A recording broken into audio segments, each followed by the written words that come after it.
Growing up in Sunday school, I was taught from the Bible. Tucker, where does my support for Israel come from? Number one, because biblically we're commanded to support Israel. But number two... Well, hold on. I'm not holding on. Hold on. You're a senator, and now you're throwing out theology, and I am a Christian, and I am allowed to weigh in on this. We are commanded to support Israel. Are you kidding? This is a majority Christian country. Define Israel? So that's what Genesis, that's what God is talking about. The nation of Israel, yes. And he's talking about the nation of Israel. Yet nations exist, and he's discussing a nation. A nation was the people of Israel. Is the nation They're the God's descendants of referring Abraham. to in Genesis, is that the same as the country run by Benjamin Netanyahu right now? Yes. Hey, want to see a train wreck? Of course you do, and we have one. This is Wretched Radio. Prepare to witness a disaster. Tucker Carlson sitting down with Senator Ted Cruz. The subject matter moved from politics to theology, and wow, did this train go off the rails. Senator Ted Cruz sharing why he supports Israel, quoting, I'll just put it this way, a Bible verse Tucker Carlson wasn't willing to accept, a rather vague reference to an Old Testament scripture. Well, I think he had some valid questions. We should be able to explain why, as evangelical Christians, we take great interest in what happens to Israel, how the Jewish people are being treated. Not unquestioningly, we're not Christian Zionists, but when you study the totality of the Bible, Old and New Testament, you see there's something peculiar about the Jewish people. There is something about them that God has determined, I'm not done with them. I still have a plan for them. I think that is crystal clear in Romans 9, 10, and 11. Senator Ted Cruz, he tried to simply cite, well, he didn't know the address, Genesis 12:3, and Tucker Carlson took him to task on it. Now, I understand that there is like stuff swirling around this conversation right now, stuff with Candace Owen, I think. I don't track it. Maybe something Tucker Carlson. I don't know all of that, so this isn't a commentary on any of their positions. I'm just telling you, Tucker Carlson, it was totally fair when Senator Ted Cruz used a Bible verse to support his thinking about Israel. I think Tucker had every journalistic right and every Christian right to have him explain. It did not go well. Growing up in Sunday school, I was taught from the Bible, those who bless Israel will be blessed, and those who curse Israel will be cursed. And from my perspective, I want to be on the blessing side of things. Of those who bless the government of Israel? Those who bless Israel is what it says. It doesn't say the government of, it says the nation of Israel. This is where it gets tricky. Tucker Carlson is right. What is Israel? And you have to admit, it can be, I think, a little bit tricky, but I don't think it's devastatingly so. And we're talking about people who are ethnically Jewish. And we're also talking about two classes of Jews, if you will, Romans 9, 6 through 8. Not everybody who is of Israel is really a child of Abraham. Only those who are the child of the promise. In other words, what Paul is saying is you've got Jews that don't believe, and you've got Jews that do believe. Now, I don't think that distinction that he's making in the context of the argument that he's building in chapters 9, 10, and 11 of Romans disqualifies this current group of people that are living in that land from being Jewish because they do not follow the Messiah. They are not following their covenants. They are, for the most part, just an entirely secular people. And so I understand why there can be some confusion, but I think that just because Paul makes the distinction between believing Jews and unbelieving Jews, that does not cancel the promise of Genesis 12:3, which is what Ted Cruz is citing. There was a covenant that was cut between Abraham and God. Specifically, God cut the covenant with Abraham. This is crucial because typically if a covenant is a quid pro quo, it's a two-way street, like the Mosaic covenant. Read Deuteronomy 28 for the blessings and curses. You keep it, I bless you. You don't keep it, I curse you. That is not the case with the Abrahamic covenant. Abraham was sound asleep. God cut the covenant, the splitting of the animal, the pot passing through. This is a one-sided promise from God. You are going to have a land, the zip code of Israel, a nation. Oh, and by the way, Tucker is going to bring up, well, which areas of Israel exactly? Fair question, but nevertheless, the promise to Abraham in the covenant was a land, a nation, Jewish people, the seed, singular. That's our Savior.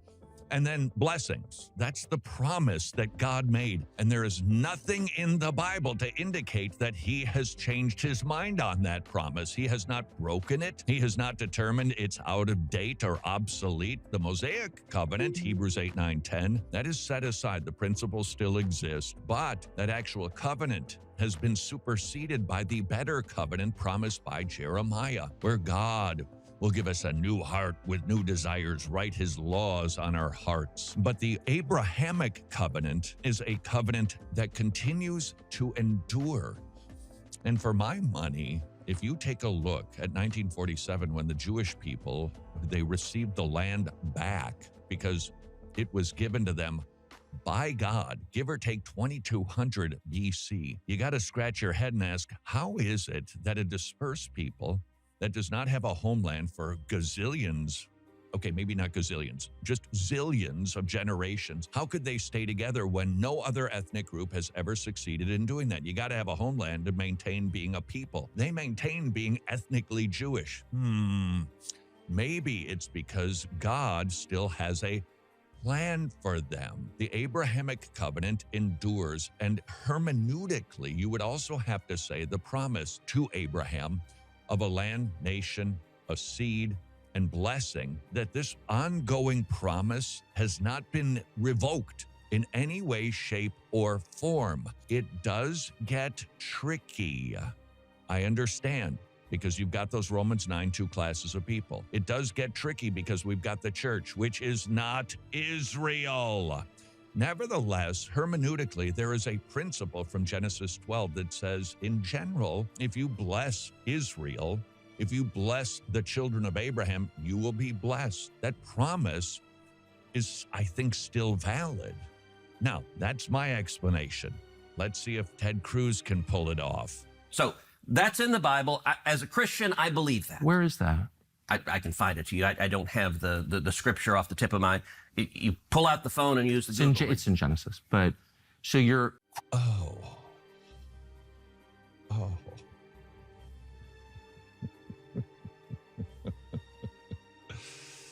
Perhaps a moral to the story, if you're going to share a big biblical idea, you might want to know the address, and you might want to know exactly what text you're quoting and what the context is. So you're quoting a Bible phrase. You don't have context for it, and you don't know where in the Bible it is, but that's like your theology? I'm confused. Now, again, I don't know where Tucker is and all of this stuff. I think there was some black clouds swirling around the subject. I'm frankly not interested in that. I'm interested in this conversation. What do we do with the current conflict? That's why this issue is of interest.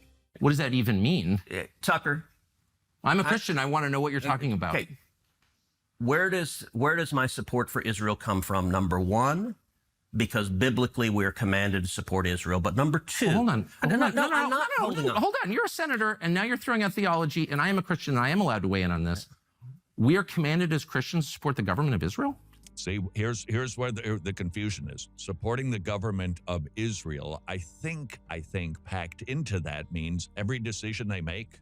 So we need to affirm the current government of Israel. We need to be able to understand that, because if we don't, this will be a muddle for us. You're going to have a difficult time taking Genesis 12:3 and applying the principle today. You're going to have a hard time with Romans 9. You're going to have a hard time with Romans 11. And so we need to, I think, have a little tension here as evangelicals, understanding Genesis 12:3, understanding Romans 9 through 11, understanding the book of Revelation, where Jewish people en masse get saved. We need to make a distinction, though, between the modern day government and Israel.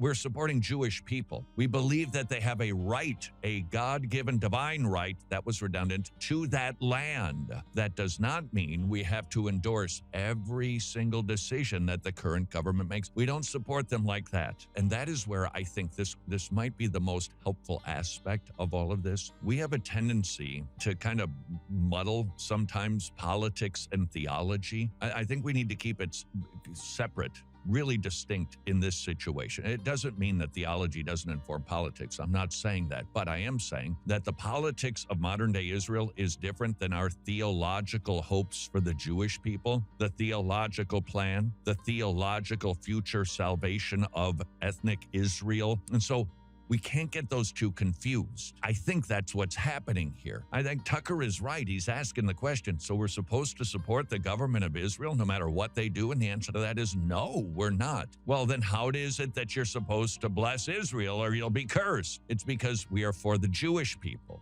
because we believe they have a divine right to that land. It is because we understand there's a future promise for Israel. And so we support theologically that. Politically, we don't have to support everything. We are commanded as Christians to support the government of Israel? We are commanded to support Israel. And what does that mean, Israel? We're told those who bless Israel will be blessed. But what, hold on, define Israel. This is important. Are you kidding? This is a majority Christian country. Define Israel? Do you not know what Israel is? That would be the country you've asked like 49 questions about. So that was a very fair question from Tucker Carlson. I understand that question. And I'm not sure it's quite as simple as just saying Israel because of the distinction between the biblical support and command for us to support Jewish people, their right to the land of Israel, our hopes for a future salvation of Israel. That's a theological plane. But then you've got the government of modern day Israel. It's not the same thing per se. I get it. They're related. And I understand why there can be confusion about this, but this is why I think we need to be able to articulate it clearly. The government of modern day Israel is not in view in the Bible. The people, the zip code, the seed, the blessings, that is what is in view in the Genesis 12:3 promise to the nation of Israel. So that's what that's what God is talking about. The nation of Israel, yes. So is that the current borders, the current leadership? He's talking about the political entity called Israel? He's talking about the nation of Israel. Yeah, nations exist, and he's discussing a nation. A nation was the people of Israel. This would have been so easy. Ted Cruz could have said, yes, okay, if you want to put it that way, the nation of Israel, yes, but that does not mean that as Christians, we endorse all of the policies of every government and that we can't be critical. We would be doing this regarding the Iran and Israeli conflict, the current one. We'd be doing this if it were Iran and the Philippines. Is it just? Is this a conflict that the Bible would say actually has a right side and a wrong side? We would do that with any nation, not just with Israel. Having said that, that's the political side. The theological side is land, nation, seed, and blessing. Nation the descendants God's of referring Abraham. to in Genesis, is that the same as the country run by Benjamin Netanyahu right now? Yes. The conflation of politics and theology here. And I think it could have been cleared up really easily by simply stating, we believe Genesis 12:3, Romans 9-11. We believe the future promise and salvation of Israel, but that's different than endorsing any government per se. This is silly. I'm talking about the political entity of modern Israel. Yes, and that is You believe Israel. that's what God was talking about Yes. in Genesis. I do, but That country's existed since when? for thousands of years. Now, there was a time when it didn't exist, and then it was recreated just over 70 years ago. I'm saying, I think most people understand that line in Genesis to refer to the Jewish people, God's chosen people. That's not what it says. Okay, Israel, but you don't even know where in the Bible it is. So I don't know if we can.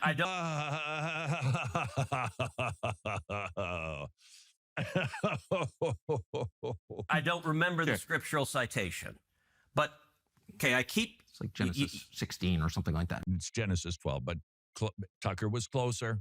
It's in the earlier part of the book. But the point is, All right, Tucker, you keep it's a interrupting me little- before I finish my it's just sentence. important to know what you're talking about. I don't know what you're. So you're saying, as a Christian, if I No. believe in Jesus, I have to support the modern state of Israel. No, I'm not saying that. Okay, again, too sloppy. I think what makes this clearer is that distinction between politics and theology. God would never ask us to support any government that is evil. And so we need to look at this current conflict and ask some questions. All right, who's just? Who has the right? Is this something that is within the boundaries of what we would call just war theory, give or take 6 points? Is it proportional? Is it because we've been attacked? Are we just being an aggressor because we're just kind of torqued at those people? Those questions need to be asked and answered no matter what nation it is. The fact that it's Israel doesn't get them off the hook from satisfying what makes for a just war and an evil war. I'm explaining for me what my motivation is. But okay, so I'm just trying to understand. You said God tells you to support the modern state of Israel in the Bible, in some place in the Bible that you heard about, but you don't know where it is. That was a little snarky, Tucker. Perhaps a little clarity can be created. As we listen to an individual at Grace Community Church ask this question, I think this is give or take about 10 months old. Nevertheless, it applies as much today as it did then, where they're talking about what they call Palestine and Israel, or today Iran and Israel. This is Dr. John MacArthur responding to this question. Considering the spiritual state of Israel now in relation to their rejection of Christ, are we as Christians obliged to stand with the nation of Israel, politically speaking? That is a great question. And did you hear his preamble? Because of the state of their salvation, are they really Israel? Good question. Yeah, I think we are obliged to stand as protectors of the Jews. Okay, that's Genesis 12. You bless the seed of Abraham, you're blessed. You curse them, you're cursed. God puts the whole world on notice. These are my chosen people. I have a plan for them. Yes, they have followed idols. Yes, they have been punished and judged. Yes, they rejected their Messiah. Yes, they are still, Jews are living and dying and going out of the presence of God forever now. But still, God has a future plan for the Jewish people, and we have to be protectors of them. In other words, you've got an Old Testament principle that I believe carries forward because the Abrahamic covenant is a one-sided agreement. God promised, you're always going to have this land. You're always going to be a nation out of which will come a seed and blessings for the whole world. That, by the way, is going to be fulfilled far more in the millennial reign. Nevertheless, there's also a future, a New Testament reason that we should take great interest in the Jewish people and that particular zip code. The future promises of the salvation of Israel, and God is not done with them. And Paul had a great desire for them to be saved. So when it comes to taking a look at the current geopolitical situation, I want to support that. Do I want to support all of the military endeavors? That's just simply a different issue. That is simply a different subject. The current government is not what we're commanded to support. We are commanded to support what is written in Genesis 12 and understand that based on Romans 9 through 11. I think any nation that tries to eliminate the Jewish people has made a bad decision, because the Bible is filled with the promises of God that no one will annihilate them, and anyone who tries will be annihilated. Now, this doesn't mean that we are required to give them money for what they do politically or militarily. I think that's a different issue. But we are to understand that God has a plan for Jewish people, and that we want always to pray for the peace of Jerusalem and the preservation of the Jewish people until the time when they see their Messiah and salvation comes to Israel. So it's not the governmental entity of Israel that we support, it's the Jewish people. And they're constituted now, obviously, globally, in their own nation, and so we should be protectors of that people and that nation. There is no biblical promise about protecting Arabs or Scottish people or English people or Hispanic people, but there is a warning from God to be sure you're protecting Jewish people, and if you do that, God promises to bless you. Discuss.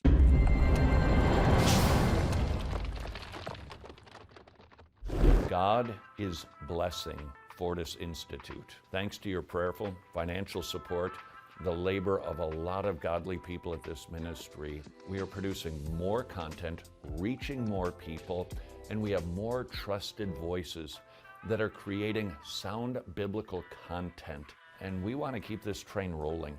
And so we have an idea to reach exponentially more people with gospel resources. We're launching the Truth Unhindered campaign. It's a matching gift campaign. Every dollar you give, it gets doubled. What are we going to do? We're going to close our store. We're going to give all of our resources away. We give away a ton of stuff. We're giving everything away because we don't want finances to be a hindrance to receiving these resources. Second, we're going to market this aggressively around the globe to good, bad, and ugly churches so that they have good Bible resources.